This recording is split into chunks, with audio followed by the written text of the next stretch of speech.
Thanks so much for logging on to ABC15.com. I'm Allison Rodriguez. Sunny today with those breezes up north, and then we are going to continue with that big warm up coming our way, right? So here's a look at Futurecast as I go ahead and press this into motion here. Take us in through tonight. Not tracking a whole lot, right? Things look pretty clear over the valley. Now, overnight, we might see some cloud coverage actually stream in from the East Valley, but that'll quickly die down. And then by tomorrow morning, as we're all waking up and getting our day started, I think we're expecting those clear conditions once again. So that's not the case all across the entire state, though. Let's go ahead and show you out in the eastern portion of the state. That's where we're expecting to see some activity for tonight and into tomorrow as well. So you see, we go ahead and stop this about 8:30 tonight. Still those isolated chances for a shower or two there in the White Mountains.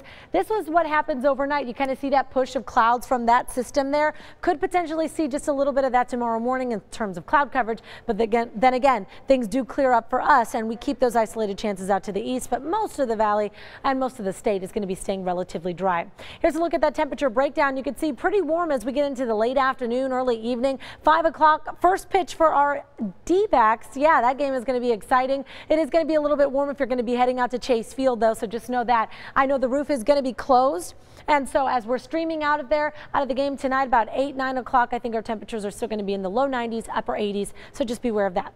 High UV index today at a 7, 30 minutes or less is that burn time, and our highs across the valley are going to be in the upper 90s, so well above that normal temperature of 93 degrees. A few low 90s out in those northern outer-lying areas of the valley, but for the most part, as I mentioned, and you can see right here, upper 90s for us across the state. 80s up to the north now. Payson, Sedona, Prescott, all in the 80s, as well as Kingman. We'll see 70s along the rim there, 80s to the northeast, and those 90s down to the west and southwest of us there. Now, overnight, those temperatures will drop into the 60s for a lot of us, still staying relatively mild in Flagstaff tomorrow morning as we drop into the 40s and 30s still in the Grand Canyon.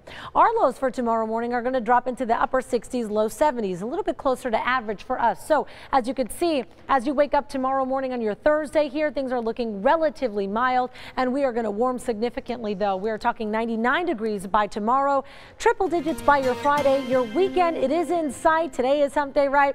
And it is still looking very warm for us. We won't drop back down into near normal temperatures, not until we start Monday and Tuesday of next week.